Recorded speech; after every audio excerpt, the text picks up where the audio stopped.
request Professor Debashis Chakraborty, the moderator for today's session, to take over the session further. Thank you. Hello. Thank you very much, Kundu. Okay, we have a set of academics of high caliber here as both scholars of high repute and editorial board members and editors of renowned journals. So let me not stand between them and the audience.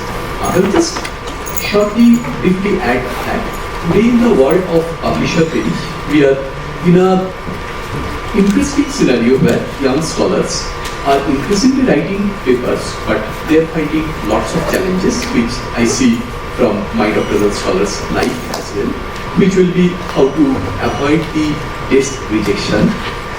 Stage 1. Stage 2, if there are multiple round of revisions that a particular journal is asking them to do, how to cope up with the challenge, and so many other challenges I can think of that is integral part of the research life of a PhD scholar and also the faculties in the early stage of their career. So, the panel today, I will request them to focus on some of these topics.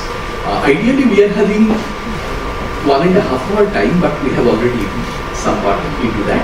Maybe we can take some time on the lunch schedule and the group photograph schedule that will be announced earlier. To save time and optimize the discussion flow, I will request each of the panelists that if they can restrict their initial communique to around 12 to 13 minutes of time, and a part of their speech they can devote to the journals they represent, the best practice that is volunteering, and in the next part they focus on how to guide the young scholars on how to publish in renowned journals. I will start with Professor Kundu. Sir, the floor is yours.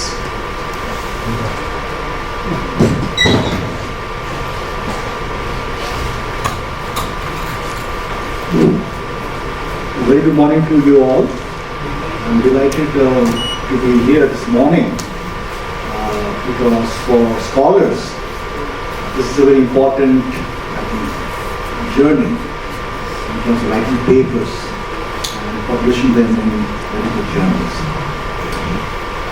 And this training starts right from day one in the PhD program. It is very important because you are joining a profession where you have to create knowledge as well as disseminate the knowledge. The knowledge creation comes in many forms. Some of us are fortunate to teach in the executive programs where we meet senior executives from a variety of companies and industries who share their latest practices. That triggers our thinking in terms of how to basically bring those into our writings, what is being practiced in the real world. So we are in the field of social sciences, like management at large, international business is a part of it. And we like to make sure that we're able to get those ideas from the practitioners, from the executives, and bring them to our writings. The other aspect is that I have always encouraged my students to read a variety of magazines. So in the United States, I use Wall Street Journal, Financial Times, Economist, some of them for our regular readings, including foreign affairs and foreign policy magazines. Now, why do I do that? Because people who are writing that, they are also think tanks. They are intellectuals in their own rights. And they bring the knowledge for me to understand where they're coming from. So my field is international business and global strategy, my PhD. And historically, international business has been a field which was derived from economics. Economics is considered the mother science. And so this whole aspect of the multinational enterprise, companies, and AI, emanated from economics, namely international economics per se. So over the years, since the journey started, and I've been teaching a PhD seminar course for the past 30 years, which is the International Business Theater. And I'll come to that why it is important. When you write a paper, the paper has two parts. What we define as the front end and the back end. And when we review papers, and I'm the associate editor of two journals, I look at the front part more carefully because that is my area of expertise. I'm not a methods person per se, but I'm somebody who looks at the theory contribution and how the theory has been developed and what are the areas for further improvement. Now, maybe there's a self-selection bias in that regard in terms of my analysis of the paper.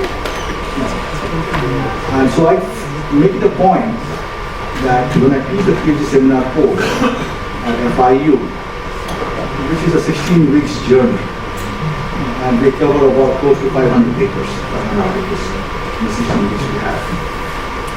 And at the end of the day, there's an exam. The students are supposed to write a conceptual paper. And the conceptual paper has to be sent to the main IIB conference or IIM conference. Because I have in a class of 4 or 5 students in seminar course. I know each one of them very well. So clearly I can have a bias. But when the paper is sent out for a blind review process at the AIB, the Academy of National Business, or the Academy of Management, or SMS, Strategic Management Society, it will be tested. This is tested by the peers. It's a blind review process. So I want to make sure that my students have a good understanding of the mainstream IB theories, investment theories. And as I mentioned, I've been teaching this class for many years now. And the first time I taught the class was, I think, 1996, if I'm mistaken, over 30 years ago. And so basically, right from the days of the seminal paper by Stephen Heimer, those who are familiar with IT research, his dissertation at MIT and the Chowdhury laid the foundation of what is known as the theory of multinational enterprise. And the paper which he published in the American Economic Review was the groundwork to expand as to what is the M&E. And it's based on the theory of marketing profession. Okay. So and of course there are many other theoreticals. One of them is a very, I think, famous piece written by Johansson and Vanley in 1977 in JIPS, which talked about incremental internationalization process model. And subsequently, came many other theories, Ray Burnham's contribution, and of course one of the two most important theoretical developments today, which I see in every paper, is the contribution by Oliver Williamson, the so-called transaction cost economics. And Oliver Williamson got a Nobel Prize in economics for that contribution. And the other is by Douglas North, institutional theory, and he also was a recipient of Nobel Prize in economics. So, my students have to understand where did this journey started from Stephen Heimer's contribution to where it is today. And today, of course, people are debating in a very big way that what should be the new thinking, new boundary conditions are changing rapidly in terms of the new firms that are coming from Global South. And if you look at that very carefully, there were two papers which were written in 2006 and 2007. 2006 was Matthew's paper, which was the triple L perspective, the linkage, learning and leverage. And then of course, another paper was put forward by Yodong Liu and Rosalie Kang. As you know, Rosalie Kang is the editor-in-chief of JIPS, and Yodong Liu is the deputy editor-in-chief for JIPS. They wrote a paper in JIPS published in 2007 on springboard perspective. So this debate started that, can all the theories explain the phenomenon as to why firms go abroad? So basically, the core question you ask in IB research is the why of FDI, where of FDI, how of FDI, and when of FDI. And you can frame the narrative from these four questions to explain the rise of the Global South. So you know the term BRICS, right? It was coined by James O'Neill, who was the chief economist of Goldman Sachs in the London office in 2001. So that emerging market multinational research started around that time frame.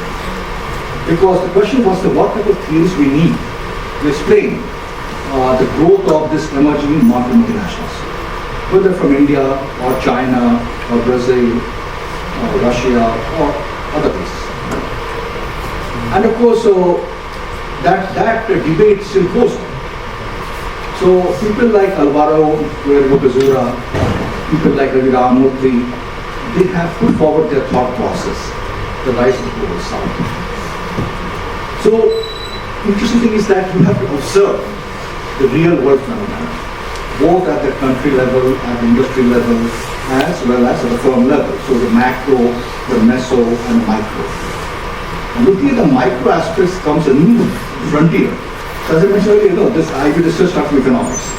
But then over the years, IB researchers have looked into finance theories, marketing theories, management theories to explain. Because at the end of the day, multinational enterprises are black box. How do you unravel the black box? There are many phenomena that is taking place. What do we know about this black box? Can it be just explained by the traditional economic theories? The answer is not. I mean, clearly, most of the people who started this discussion were economists by training. So IB, international business, was a very new field. And today we have, even in the United States, I would say less than 20 universities in the US which has a PhD in IB program, PhD in international business program. Most of them are in management and finance and marketing, the traditional fields. People often say that, what is IB? So when they question that every business is international, some of it is true. But the challenges of SME or micro enterprises or MNEs are fundamentally very different. Very different. So from my perspective as a researcher, as an academic, I'm trying to understand what is happening in the real world. And clearly, I observe there's a lag effect. The real world is 2-3 years ahead of me. What is happening in the real world, I have to understand that, and it will take me 2 years to put that into writing with my proper students, just to understand the phenomena at large. So today is in the research, so one of the two important areas of research which I've been working on as we speak, one is called platform-based internationalization. The story of Uber, Airbnb, all those things, So what type of theoretical lens you use to explain the growth of Uber or Airbnb and other type of firms? Very important, very timely. And the other is that we always talk about FDI, which is foreign investment. But there is also something called divestment. And that is the term called deglobalization. And so that is a new phenomenon that is happening. Right? So in strategy, we talk about downsizing and right sizing, optimal size of the company, right? And that is something which we have to look at very carefully. So I think we have to understand what is happening out there in the world for us to model the situation. And and what happens is that theoretical papers are seminal papers. They are the papers which define. So for example, in the IB theory, if I look at the work of Peter Butler and Mark Casson, their book, The Future of Multinational Enterprise, was written in 1976. At the AIB main conference this year, in 2026 in Manchester, United Kingdom, they are going to celebrate the 50th anniversary of this book. So I was attending the European International Academy Conference in Athens, Greece, about 2 weeks ago. And Peter Butler was there and he gave a talk about the theory of internalization. And it surprised me that book, that work, has over 10,500 Google Scholar citations, just one paper, the book. 10,500 Google Scholar citations. So you can talk about impact, right? So yesterday in the Junior Faculty Consortium, I mentioned about the 2 R's. So one is, of course, we are very interested in device research, that's R&R. But the other is rigor and relevance. So research has to be rigorous and research has to be relevance, impactful. Okay, nowadays AACSB is looking at societal impact as an important metric. We are an institution at large, so we have to be mindful of that also. So research requires a lot of tenacity, grit, and and of course it's a learning curve. It's a learning curve, and you have to be very focused in terms of your writing. So the challenge for Indian scholars is that, they try to contextualize everything based on India. But at the end of the day, when I'm reading a paper, I'm looking for novelty. We ask the question, so what? What have I learned?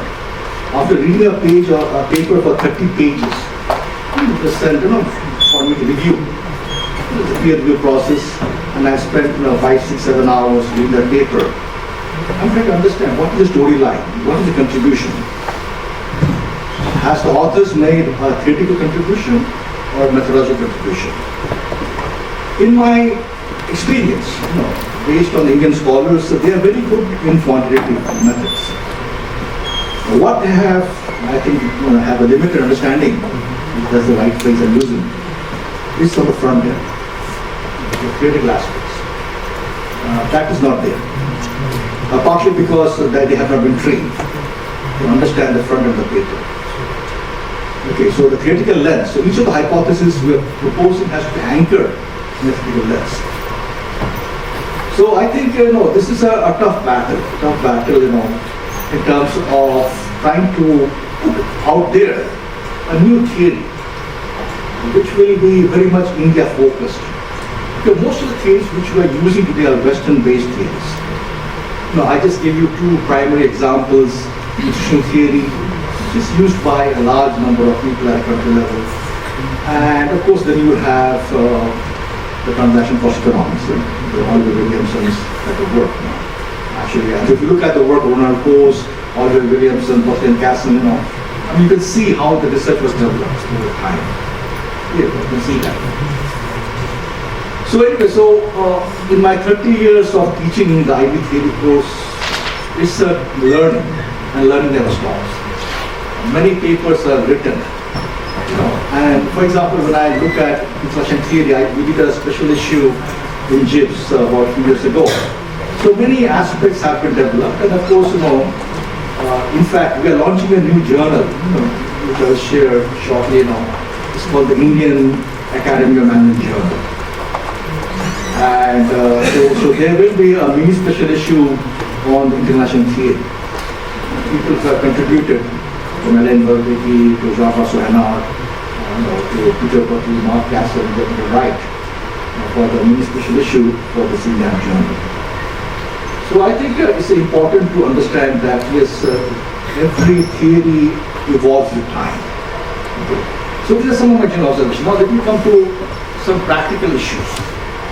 So the first and foremost from the junior scholars is that journal fit. Very important, because if you do not understand what are the aims and scopes of the journal, it will be disconnected. And guess what? Today's disposition is about close to, for top journals, 70%. 70% is a lot. Right?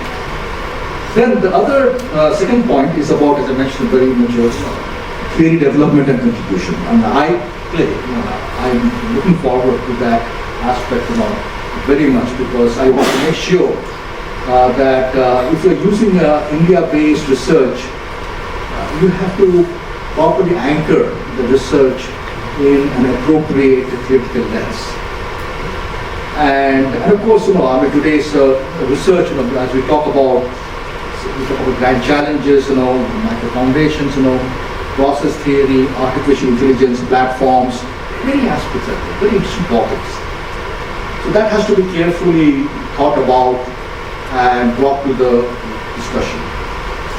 So again, the paper, as we mentioned, has 2 parts, the front end and the back end. So the front end is very important, and Indian scholars need to understand that. Junior scholars, research scholars, master scholars, they have to understand the importance of theoretical contribution. Methodological contribution, I see people are very good out here. Economic tricks, and other types of methodologies are being used. But then, of course, the important thing for me, is that when I'm supervising a dissertation as a mentor, nowadays we have a 3 essay format. During my days, 30 years ago, there was no S3 as a form. There was chapter 1, chapter 2, chapter 3, 4, 5, and 6. So my understanding is that today, it is important, of course, to have empirical verification, of course, the usual things are the worst and other things and all. But also, I strongly believe that you have to have very strong qualitative insights. Qualitative insights. Very important. So, in other words, you need to have a mixed methods. A mixed methods where you basically have a combination of both qualitative and quantitative aspects to make a compelling story. Then the next issue is the review process. This is very important. I like to avoid test rejections because as much as 70%. And R&R process, the revise and resubmit process can take over a year. So most of the journals, they go for 3 to 4 rounds of interviews. This revisions. So very important. And we'll be hearing from the speakers also in terms of the importance of R&R process. India focused research, be mindful of that in terms of what your novelty, what your contribution is. So obviously reviewers and editors, we will look at it very carefully. The last 2 points is that ethics, artificial intelligence, ChatGPT, be careful. Be very careful. We always remind, don't plagiarize. So nowadays everything is there, out there. You can get all the information. But what is your intellectual insights? That's very important. And in the closing, by closing, I'm out of time, is that yes, you have to meticulously think about the research problem. Because that is where the journey begins. The problem should be very well defined. And the other steps will follow in place. Hard work, good luck. Thank you. Thank you very much, sir, for pointing out in no uncertain terms that the theory and motivation, they are the spirit and backbone of the paper. Method can be the muscle. I'm sure a lot many questions will come on your each perspective. May I now request Professor Rose to share her perspectives, please? Thank you. Is that working? Now it's working. Now I woke everybody up. Thank you all for being here. I'm really delighted to be here. Everybody on this panel spends a lot of time doing editorial work, and the more that we can make it, the more that there's no shortcut. And I don't think that the rejections will stop once you get old. How many people have submitted to a journal? How many people have been rejected? In the past couple of weeks? So there's no silver bullet, but there are tips that I think can shortcut the process a little bit and get rid of some of the frustration. And I've experienced all the frustration as an author. There is some randomness in the process, and you need to understand that. I did not understand that when I was a student. I thought, if you write a great paper, it's going to end up in a great journal.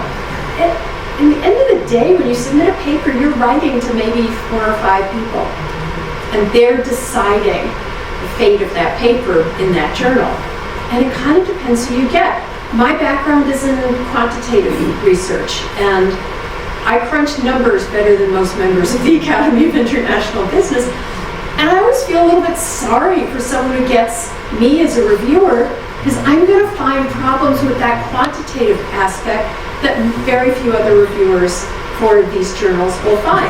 So that was just sort of either your good luck or your bad luck to have gotten me. So there's a randomness that when my paper's rejected, I find very useful to fall back on that. It's not me, it's the randomness in the system. It makes me feel better. So to understand that, get to know the process. And look, you guys are sitting in a fascinating context. India is an amazing place to be doing research. Make sure, though, that it's not just a paper that's essentially Nobody's done this in India before. It's been done in the United States, but it hasn't been done in India. That's not going to be enough to get into a really good journal. But turn that around and think about why India is the perfect context in which to study this problem. That's going to make it appealing to a much, much broader audience, which is what we want. Some practical stuff. Every journal has a website. Editors spend a lot of time figuring out what to put on that website. Please read it. It's really depressing as an editor when you get a paper that it's clearly not a fit to the journal, and clearly the authors did not read the website at all. So for example, I've just stepped down as founding co-editor of Academy of Management Collections. AMC does very focused lit reviews. So when I get a paper to process as an editor, that's a straightforward paper, with theory and quant, and it's not a fit to the journal. I mean, on the one hand, it's easy it doesn't take me much time to reject it, but it's a lot less fun to reject papers than you would think it might be. I was surprised at that. AIB Insights, where I'm deputy editor, we publish short, 2,500 word articles that have insights for somebody. In that case, when someone sends a paper that was clearly rejected by another more standard journal, it's not going to go anywhere. It's not a fit to the journal. Journals are different. Each journal is different, so make sure you understand what that journal wants to publish. That means reading the website and read recent articles from that journal. Every time an editor changes, there's sometimes subtle, sometimes big changes in what the new editor is looking for compared to the old editor. So spend time getting to becoming one with that website. As Sumit was saying, writing is really, really important, and I think young scholars tend to underestimate that. I started out publishing in statistics, and there the writing is much more straightforward. It's kind of, we all speak math, right? You don't need so many words. I switched to international business and strategy, and now I spend so much time writing, rewriting, because telling the story is really, really important. And that's what's expected in the IB field. And it takes a lot of time. And I'm a native English speaker. I don't have a lot of languages floating around confusing my brain. And I've always viewed myself as a pretty good writer. And it's still, I spend a lot of time writing and revising. And if the paper comes in that's very poorly written, it's going to be hard to get out of that, to make that into a positive decision. So make sure you're writing, tell the story. Make sure when you're reading not just for content. I know many of you just skip to the results and the conclusion. I know you do that. Don't do that. Read for content, but also read for style. You're going to find papers that you say, wow, I really like that paper. It's really well written. Figure out what makes that paper so appealing to you, because that's going to help you tell your own story much better. Make sure that your contribution is explicit and interesting. We're not writing mystery novels here, okay? I need to know what's your contribution, preferably in the abstract, and make it clear. And I find that hard. Sort of in the 85th revision of a paper, I kind of go, oh, there is no contribution here. Why am I even working on this paper? If you're having trouble seeing the contribution, ask a colleague to read it and see what they think. And as Sumit said, talk to some managers. It's incredibly enlightening. And they can tell you whether, even if you're doing strictly quant work, talk to a couple managers and see if, when you discuss it, your results with them, they go, that makes sense, or no.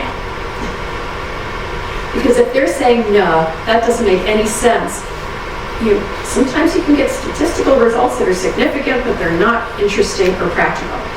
So I'm a big fan of talking to some managers. That's something I've learned fairly recently. In terms of revise and resubmit, first of all, celebrate when you get a revise and resubmit. And so you've got a massive foot in the door. Your rejection rate when you submit initially was very high. Desk rejects, as Sumit said, are 65-70% or worse. I sort of figure if I get a revise and resubmit, my probability of being accepted is much closer to 50%. And that's a big difference. So drop everything else and work on that R&R. In terms of navigating that process, read the editor's letter really carefully. There are things written between the lines. So for example, if the editor says, oh, reviewer 2 makes some really important points. If reviewer 1 was disagreeing with reviewer 2, go with reviewer 2. The editor's letter should give you a roadmap. So pay careful attention to that. And do understand where the power is. We as authors have very little power. The editors, and to a lesser extent the reviewers, have the power. Reviewers make recommendations to the editors make decisions. They have a lot of power. So if they've said to do something, do it. We just had a paper accepted, and it's with he's fresh out of his PhD. Going, Rishi, here's what they've said to do. We do exactly this. We don't complain, we just do this. Because by now we're in our 4th revision. So listen to the editor. Editors actually want to publish good things. They don't actually want to reject your paper. It's disheartening to write a rejection letter, especially to a junior scholar. So the editor is there to try and help. That's me. I've probably done my thing. Thank you so much. Accept in both cases. So that's a very important thing. Editors always face this existential dilemma. Reviewer 1 or reviewer 2, whom to prefer, and give the cue to the author accordingly. I'm sure you have earned a number of questions with all these suggestions. Thank you once again. And let me move to Professor Rana for his speech. Sir, the floor is yours. Hi, thank you so much, professors.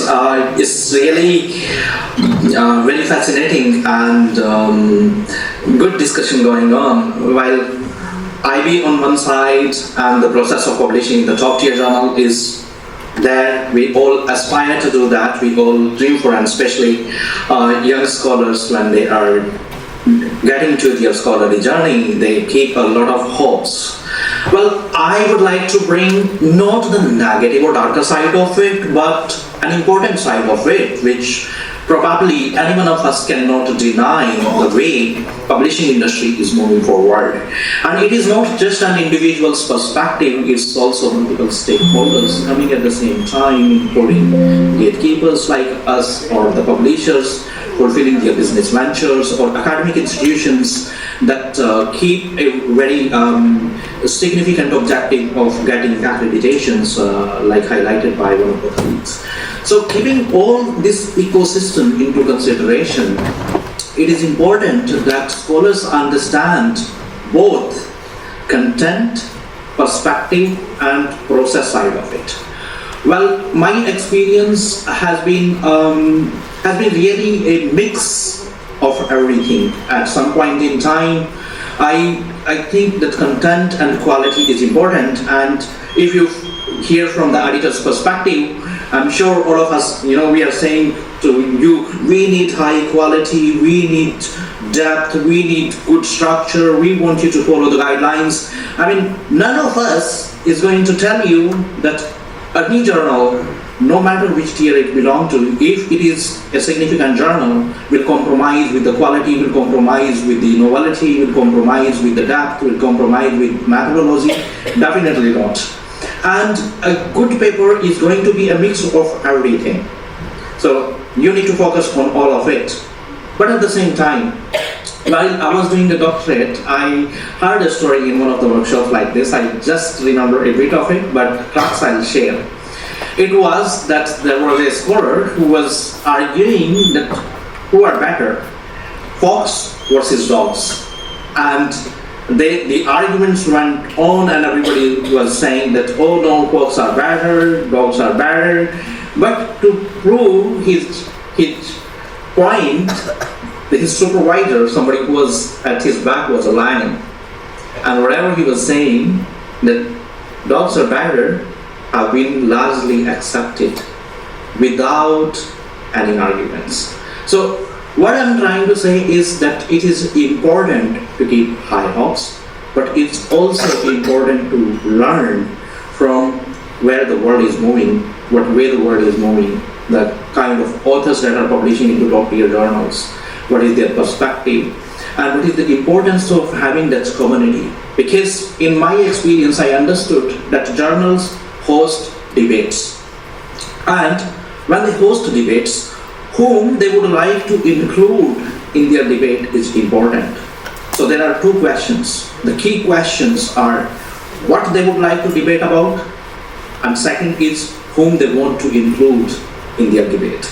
If the journal is not at all interested in any one of you, the one who can be included in that debate, no matter what quality you have, no matter what depth you have, you will not be included. Because probably you are not from that community.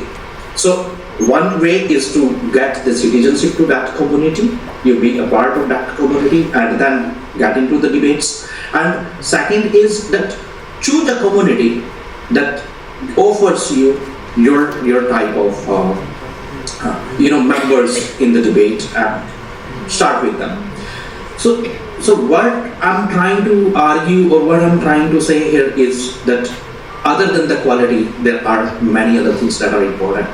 And don't forget that. I'm sorry, I come from a younger generation probably than some of you, but my take is that don't forget to network. It is important. It is very, very important. You may have a quality, but you need the right guidance, and the right guidance will come from those community members. So remember that it is going to be very important. Second thing, if you keep, and this question I raised in the last debate also that I had in this wonderful institution, if the quality is constant and all the authors are giving a quality paper, especially to established journals, I mean, if you see 90%, and I'm sure that all my fellow colleagues may also agree that we often get papers that have good potential, and if given a chance after certain revisions, have a capability to come to the acceptance level. But the thing is that reviewers, editors need to spend a lot of time on guiding authors, and it's always a trade-off between a paper that has comparatively high potential and you need to guide the scholars a lot, and a paper that has relatively same potential but you do not need to guide the scholars a lot. You believe that they are capable scholars, they are established scholars, they will improve, they will understand what reviewers are saying, what editors are saying. And time is important for everybody. So editors and reviewers in this trade-off choose a scholar who is more established, who will be able to respond to that R&R more quickly, or maybe even in a better way compared to the other one who is probably less experienced. So your experience and having scholars in the team is very, very important. So you need to choose your team that way that you get to a stage where editorial team put more trust on you. And when the quality is going to be constant, in that way whom the editor will choose is going to be another very important aspect. How they will choose? They will choose one, either by your merit and your scholarly contributions. What have been your publishing pathway? Where have you published? Whether you're bringing any brand to the journal, I mean your own brand name, your own reputation in the scientific field, and whether they keep a soft corner for you. I'm not saying friendship with them, but at the same time, what is that you are contributing to the community at large? What is your contribution in terms of the developing the community? And if you're not doing that, probably they will not keep that soft corner for you. So what you're contributing back to those journals? Are you a reviewer? Are you participating in the community development activities? Are you giving back to the field in any way? Are you a brand ambassador of that journal? Maybe like you have been using the production, documents produced by that journal, the content that they produce. It is very important. So what I'm trying to suggest to you is that it is important to focus on content and quality. And there is not going to be a survival without those. But at the same time, you also need to learn and navigate to the ways that make you reach to your dreamed destination. And quality is not the only way to reach to that. It's a combination, it's an ecosystem. And in this ecosystem, you need to develop your own skills, your team, your content, your network, your friendships, your compliments, your contributions to the community. I mean, you need to come up as a scholar, not just as a writer. And why I'm saying it is that being a scholar is a thought, and writing may be your passion, but you need to come up as a scholar. Participate in all the community activities. Be positive to the journals that you target to publish with. This is what the perspective that I would like to do. Thank you so much, Professor Chakraborty, and I'm very glad to be a part of this August gathering and my Intellect panel members. Thank you.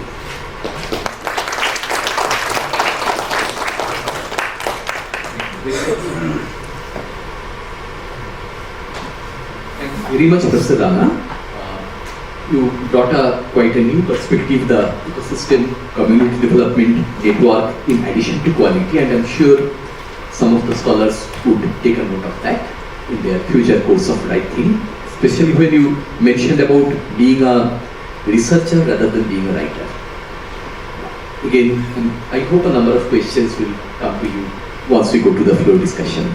Now, I will request Professor Chowdhury to share her perspective, please.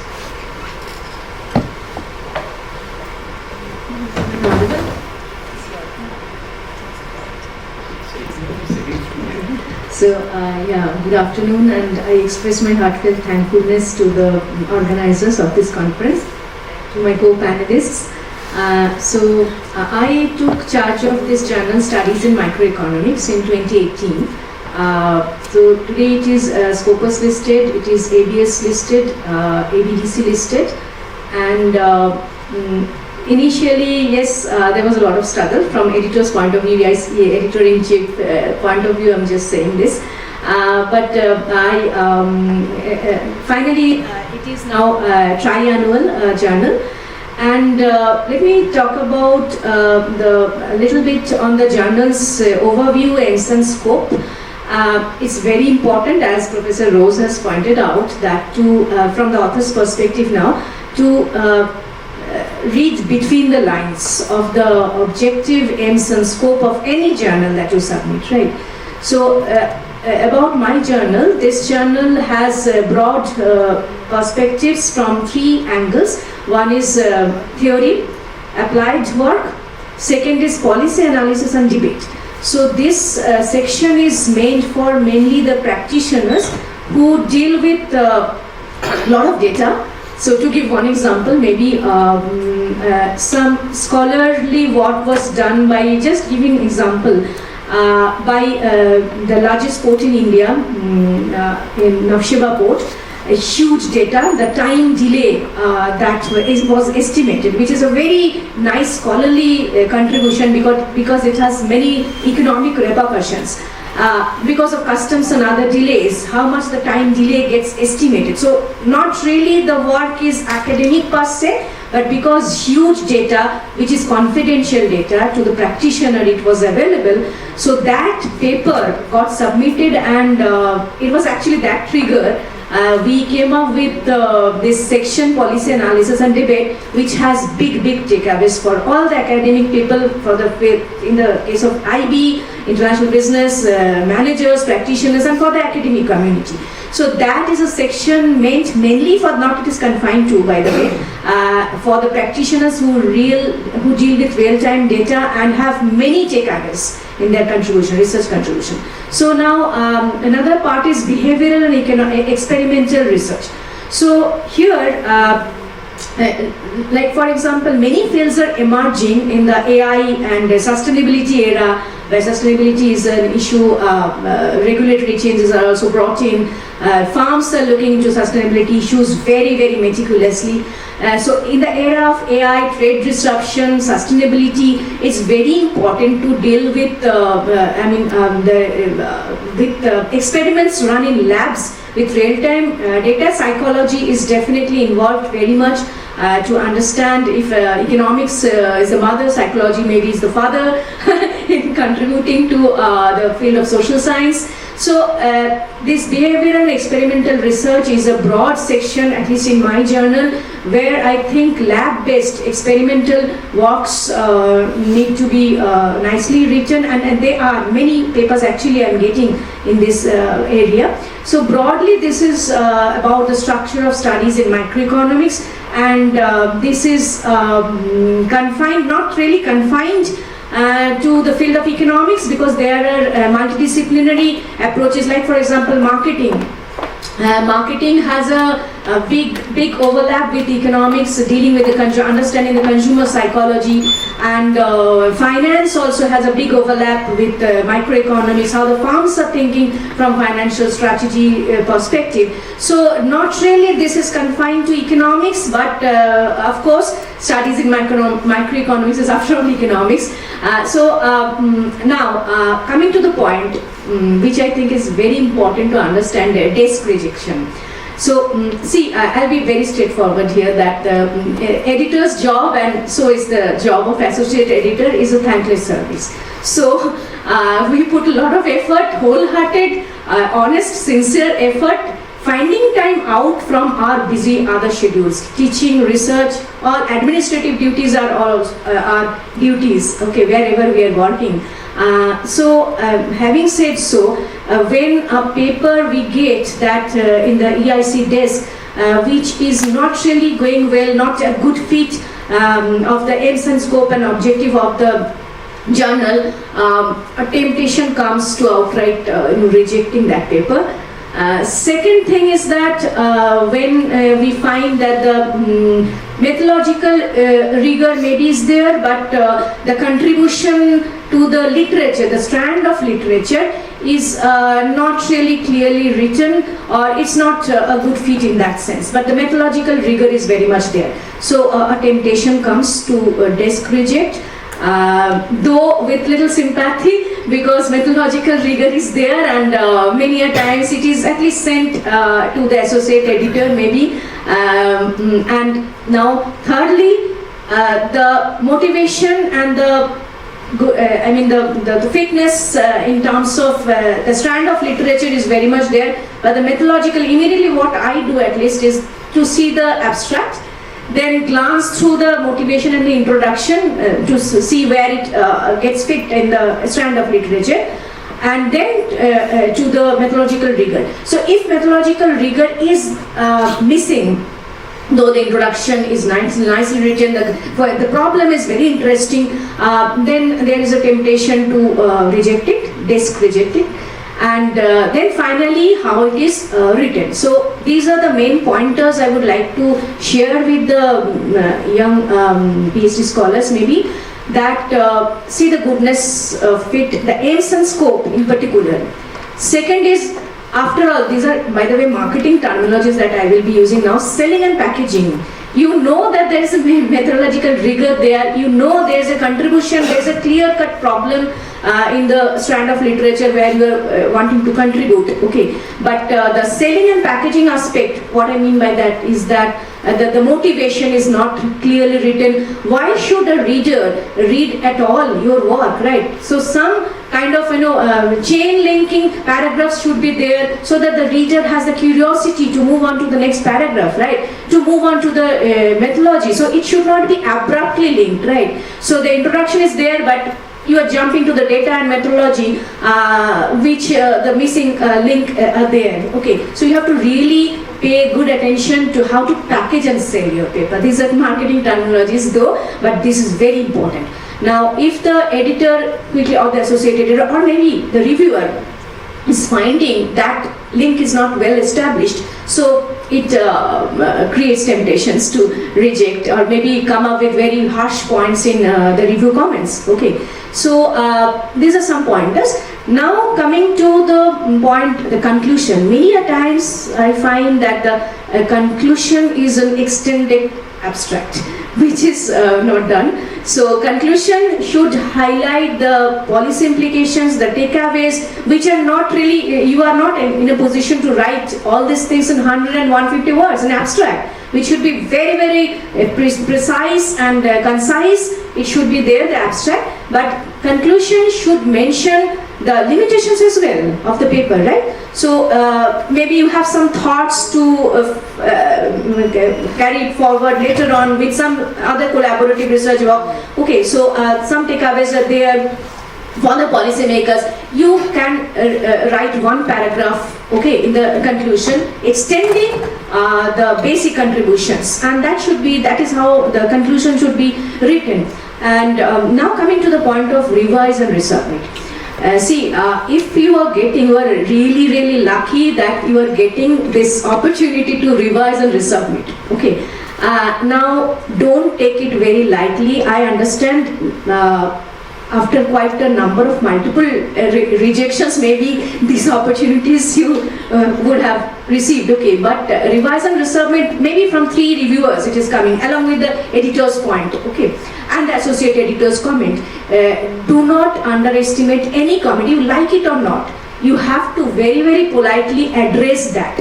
If you have a rebuttal, come up with that. But if you know that the point is baseless, one of the reviewers are commenting it's a baseless point, but be very polite and come up with a very, very strong rebuttal, maybe citing some other examples, some good examples, very politely put it there. Okay, so don't underestimate the points, because it is very likely that the revision will go to those reviewers only.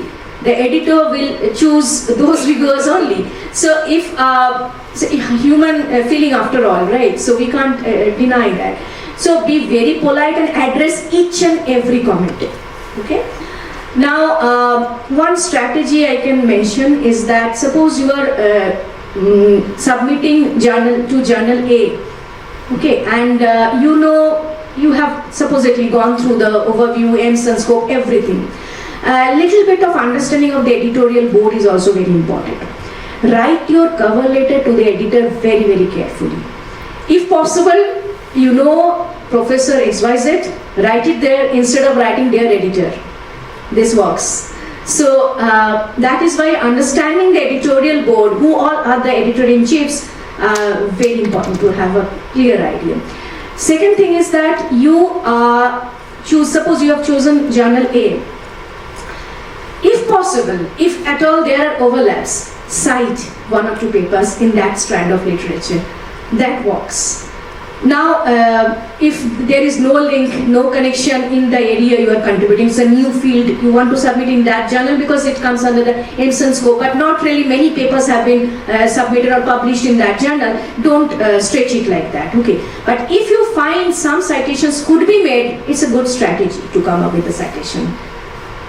And I would now like to talk a little bit about how you build motivation, introduction, okay. So I'll give one example. That's why I agree completely with Professor Kundu that reading a lot of papers, seminal works in the strand of literature where you're contributing to is very, very important, at least in the early stage of career. because see, this example is Asimoglu and Ristopin on AI and labor displacement. Okay, so purely economics paper, but how they create the motivation is not really from economics. They start with ODS medical service, where a cancerous cell, the AI machine, okay, and not really human, the surgeon is doing this, is detecting the cancerous cell with precision, but in the process, the non-cancerous cells, they are pulling out, which is not done. The brain matters will suffer after all by this detection of non-cancerous cells. Had it been a human being, okay, the doctor, there would have been many errors. So the paper motivates that with perfect precision, this AI-driven ODS medical service is doing this, minimizing this type 1 error. Then they define type 1 error, how you're pulling out the non-cancerous cells, which is absolutely zero, driven by this AI. So then they define, see, where is labor displacement and the estimation of that? It's far away from this. They're starting with that. Now they come to the point, it is not about substitutability, it's the complementarity of AI and the doctors. So it's the process, not the that matters, where there could be complementarity and not substitutability. So labor displacement may not happen. So this is how you can motivate, being far away maybe from the focus of your and what you are ultimately where you want to contribute. Economics it is, but they are talking about medical service as an example, right? So creating the motivation and holding the attention of the reader, maybe talking a little bit about counterintuitive facts, will create a good example of a good paper. So this will pull editor's attention as well, because editor after all will glance through your paper, right? And the probability of at least not having desk rejection will increase, right? So that's the point I would like to highlight. And last point that I want to highlight is that there's a huge scope that is evolving in this era of AI sustainability and trade disruption. Because I can see, for example, one example I can give is agri-tech, for example. So many papers I see, at least in my journal, what is the contribution in different sectors and labor getting displaced in this new era, or estimation of that kind of that. Now, servicification of agriculture is a very new concept, niche concept, where technology is used in agriculture very heavily. You know, in our context, country context, most of the 85% or something like that land is being held less than 1.5 hectares. So technology usage in agriculture is increasing. So servicification of agriculture, one example I'm just giving, is a new broad topic which is very counterintuitive, right? So similarly, in the trade disruption era post Trump 2.0, there are many evolving areas where the new researchers can contribute with counterintuitive thoughts, and very likely it will be to get it published, because these are new thoughts, right? So having said so, I would like to underscore the point that building motivation, selling and packaging matters a lot. That's what I want to say about.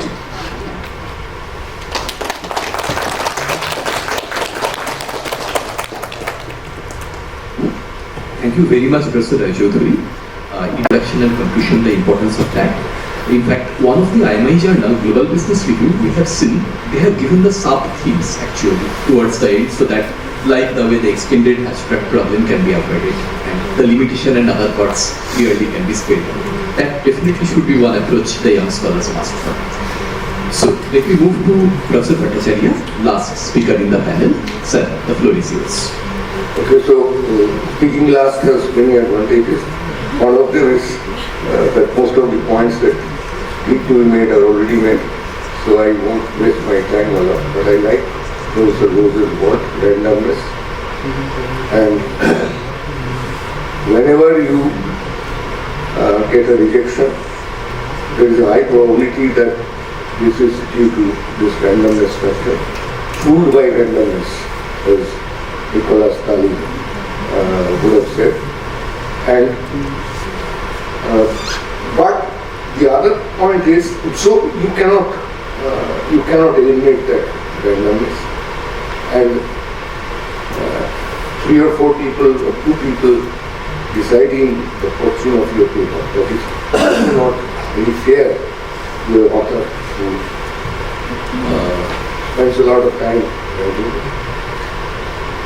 But sometimes some mistakes we ourselves make. And this is very important for students who are about to send papers to the journals. One mistake is overteaching. So I overestimate what I have done. That is a normal tendency of all of us. Since I have put a lot of effort, I think this is a very good paper. And then I waste time sending it to very good journals. And they would get rejected, ultimately, even best rejected. But the time has been wasted. So overteaching is one thing that you must be very careful about, whether I should be sending it to this level. In India, most of the many studies, more than 50-60% of the studies are replications of things that have already been done in the context of the countries. And I think Professor Kundu what he has said, that you should contextualize the theory in case of India. We don't do that, unfortunately. And we just use that in our lives without thinking that whether this will be suitable or not. These replication studies won't get a good journal. So if you have done a replication study, no harm in that. If you have done a replication study, target low of your and you may have a chance of this. As far now in IIFT we have this ABDC classification system. My experience about ABDC classification, there are some anomalies and things like that happens in every classification system. But my analysis is, if you have a purely replication type of work, it's very minimal new data replicating what has been done in another paper somewhere, good paper. Then it is maximum it will go is up to C level, ABDC C level. If there is a minor kind of innovation, so maybe you're using a regression in the context. In this context, this regression type of regression was introduced. Or theory has been slightly modulated to fit circumstances. Then B. But A onwards, you need major innovations. A star, of course, is very good, substantial contribution. So it's good to let you, if you allow some others, some of your teachers, peers, to read the paper and try to guess exactly what is the level at which I am operating. Then you will be able to target. Given this classification system, you can use this classification system to target. Apart from this, although whatever other analysts have said is also true, because you have to do a lot of, you have to read aims and scope and things like that. But choosing the journal level where I can teach, so you be certain journals.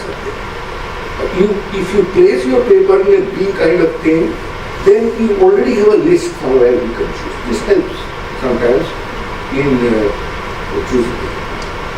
And last is, of course, this has also been said, that theoretical underpinning of empirical work is absolutely important. Otherwise, it makes no sense, because we don't understand the quality of the variables, from where the quality comes. Okay. So I'll stop there and I'll give you questions.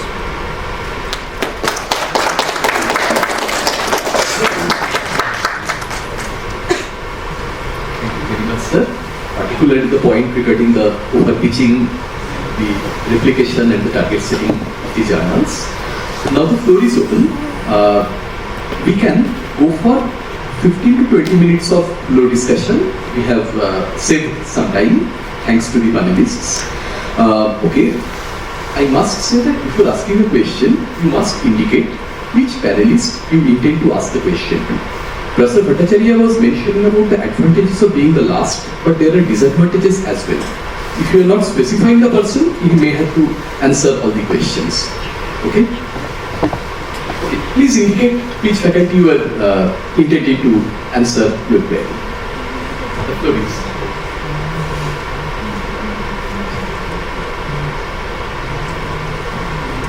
Come on, guys, we haven't scared you off, have we? Yes. Shubhani.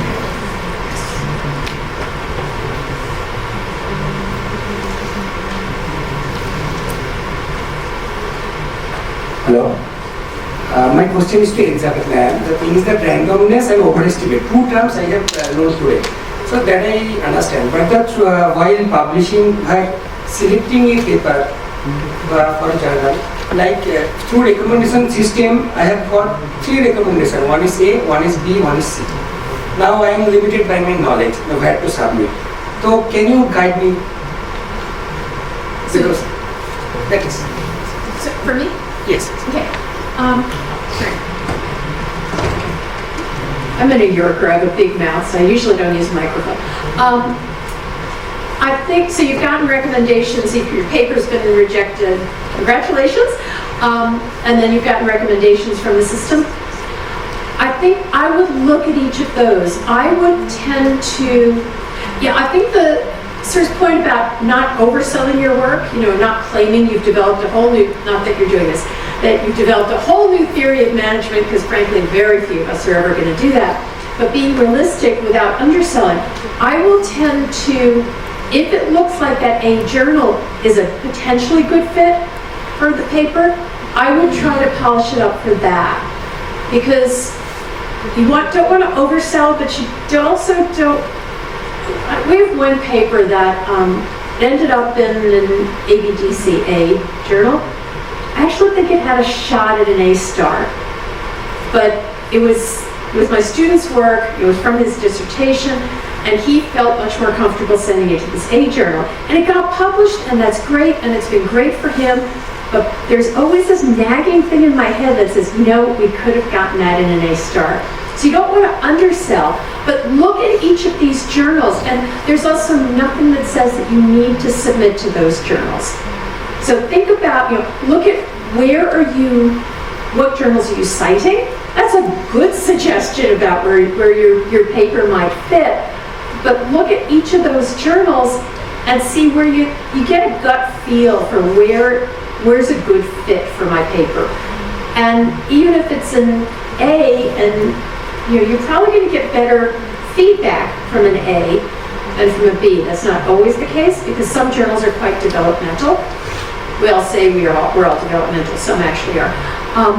But I think look at those journals and see, what does your gut tell you?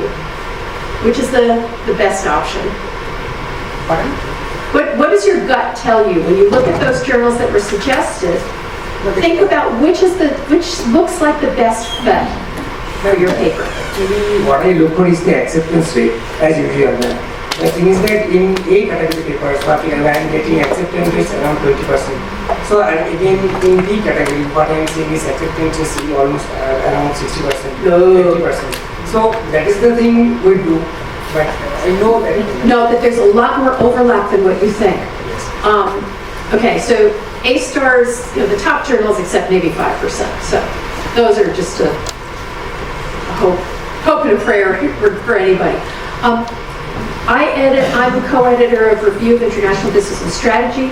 It's listed as a C on ABDC and a 1 star on ABS. It's underrated, but we reject more than 70%. So it's not that it's so much easier to get into a B journal than an A journal, but look at the fit, because that's going to be the bigger determinant. Make sense? Yeah, that makes sense.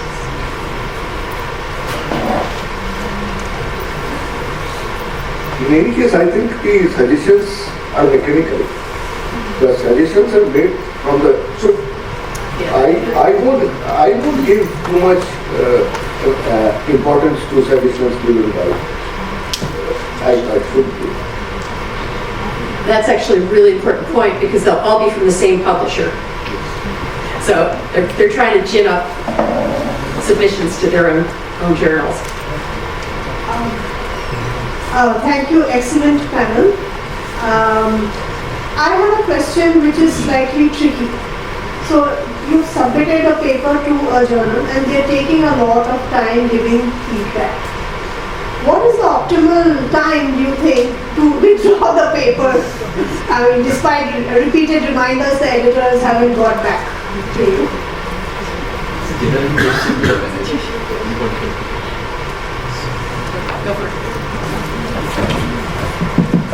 Well, this is an inherent problem in the profession today. I'll give you a specific example. I have a paper under R&R in the Strategic Architecture Journal, as we speak right now. And it's an R&R, which has been for 4 months now. And when I review papers, they expect me to come in the reviews within 4 weeks. So it's not a fair game, right? And so the question is that, you have to have a lot of patience. It is a captive situation that you are at their mercy. But if it is a very good journal, and I'm defining a very good journal as a FT50, International 50 list. So I think, this is something which we deal with. So my suggestion would be, you can write to the editor, which we plan to do so in the next week or so. In 4 months, sitting there, and get some, hopefully, some favorable outcome. Yeah, but when you write, be polite, because it's probably not the editor who's sitting on it. I'm frequently late on reviews, and I'm not alone. And sometimes it's just, if for an R&R, you want to go back to the same reviewers, because otherwise you're just introducing a lot of noise into the system. It's not fair to the authors. And if the reviewers aren't responding, I can send emails going, please, pretty please. Those work better than just. But I mean, it depends where you are in your career too. Sometimes you need that decision very quickly. Otherwise, if it's gone more than a year, I'd be tempted to pull it back. But if it's an R&R, remember, you've already got a foot in the door. Then you be patient. But just when you write to the editor, recognize that the editors are not trying to make your life miserable. Okay, we do it, but we're not. That's not the goal. And it's probably reviewers who are late. So I think it depends on your purpose as well, and it's a research question in fact, because how you are optimizing your and minimizing. Because if you are withdrawing and going for another uncertainty, okay, that might take much longer time. You are inviting uncertainty in any case, so better to put it in a request tone to the editor. How long, maybe can I get some, and so politely, very nicely, politely written, because withdrawal has its own timeline as well. So, but I think the matrices are there. Now you can see what is the average amount of time a journal takes for the first decision to be made. All these things are available for all journals, more or less well-known journals, all journals. No, but despite that it happens.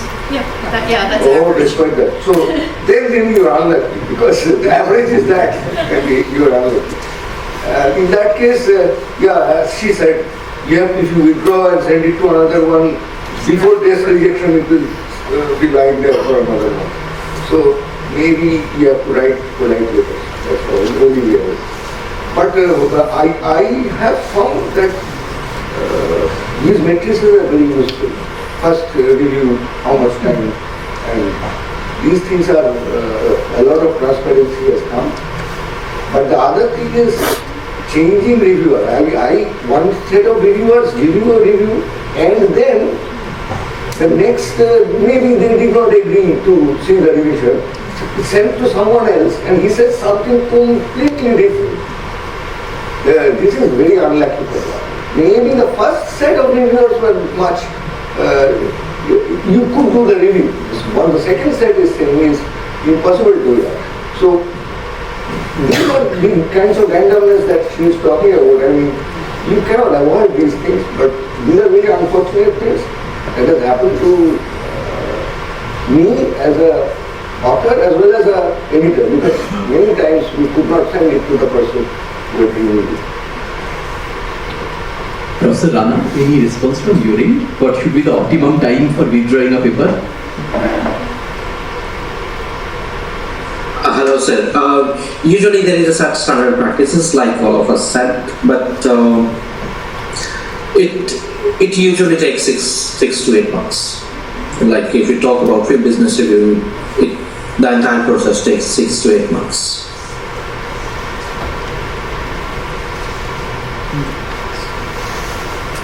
Hello professors, thank you so much for this insightful discussion. I have taken a lot of notes. So as a young scholar, I really struggle when I have to generalize a theory or generalize a phenomena. Like if we are working, so my question is to Professor Sumit, Kundu and Professor Rose. So when I am doing a research, say in the Indian context, how do we generalize it that will be relevant for the whole world? And the second thing is that most of the theories which are used in the global north might not be relevant for global south. Like for India, the bureaucracy is very different than what we see in the Western world. So when we use the theoretical lens, as you said, Professor, that using the theoretical lens in the Indian context also becomes very important. So how do we use those theories which are very relevant to north but not maybe the global south? So how do we proceed for this kind of research in Indian context? Douglas knowledge so that is applicable in any situation. You know, so of course it also requires a command mechanism to work. The question that becomes is that how to basically adapt to the Indian context. And there you have to be very careful and mindful. So what are the elements of Indian context which cannot be explained by the so-called established theories, the Western theories. So the uniqueness of the idiosyncrasies of the Indian context, how do I can bring forward to that? And that becomes a very novelty. If you can do that, I mean, saying that yes, this is what we have been able to establish in other contexts, but Indian context is very much different from the other factors related to the global south. For example, the concept jugaad. Concept jugaad is something very interesting to India. And so, if you can bring that into arguments and maybe theorize it, develop a construct, something those kinds of knowledge, then you are adding to the body of knowledge and literature. So obviously, as a reviewer, as a editor, I would appreciate that I'm getting some novelty, some insights, whereby you are bringing forward something new. And of course, this is, I think, a great way to bring your name to the forefront.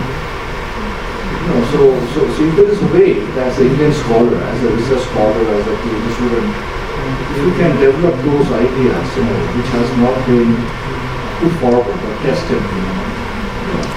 Professor Bhattacharya was talking about replication study.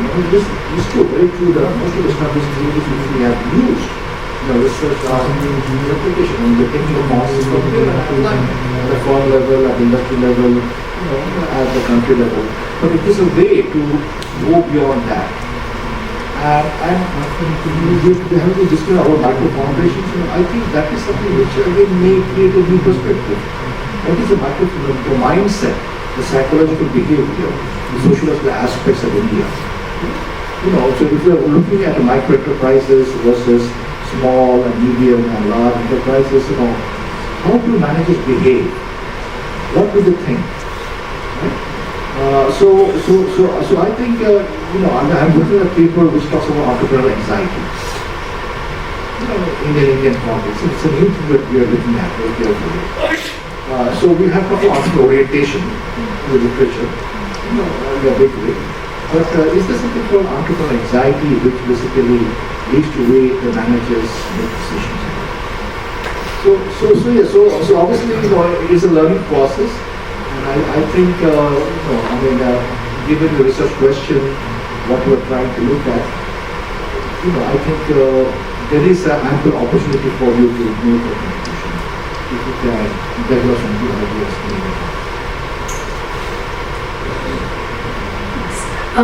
I think don't look at the Indian context as being negative, but think about what is specific, and that goes back to contextualizing. What's specific and what makes India a great place to study this broader problem? That actually makes it a paper that's going to be a lot more interesting to a broader audience, which is a good thing. You want to get your paper accepted, then you want to get people to read it. It never ends. But don't worry about trying to generalize Indian findings to the global south.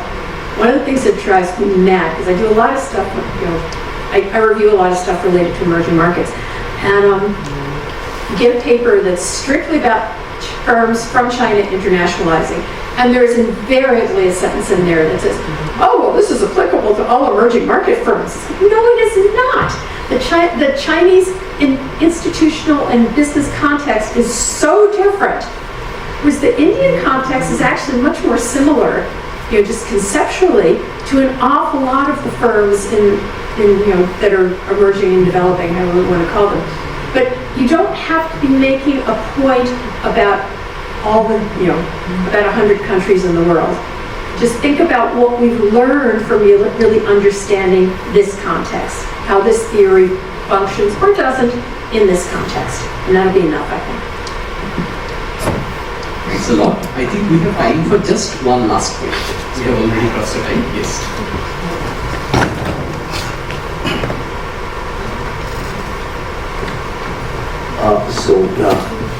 Vishnuji, so my question is basically related to a methodology, because I use human subjects, human respondents, and most of the journals, the international ones, they're asking for ethics committee. So did I actually, get approval of the ethics committee and all? So I think in foreign universities, this is extremely important that, how you collect the data, how you analyze them, how you deal with the data, do you take the consent, and whether the experiments that you are running, even if it is a survey-based questionnaire, you have to get it approved. But in most of the Indian universities, we don't have ethics committee. So from an editor's perspective, how do you look at it? I mean, a paper coming from India, and I'm giving a declaration that the institution don't have an ethics committee. So how do you look at it? I mean, is it something going against the paper, even if it has a merit, or how do you look at it? I think any panel member can discuss that. It's terrible.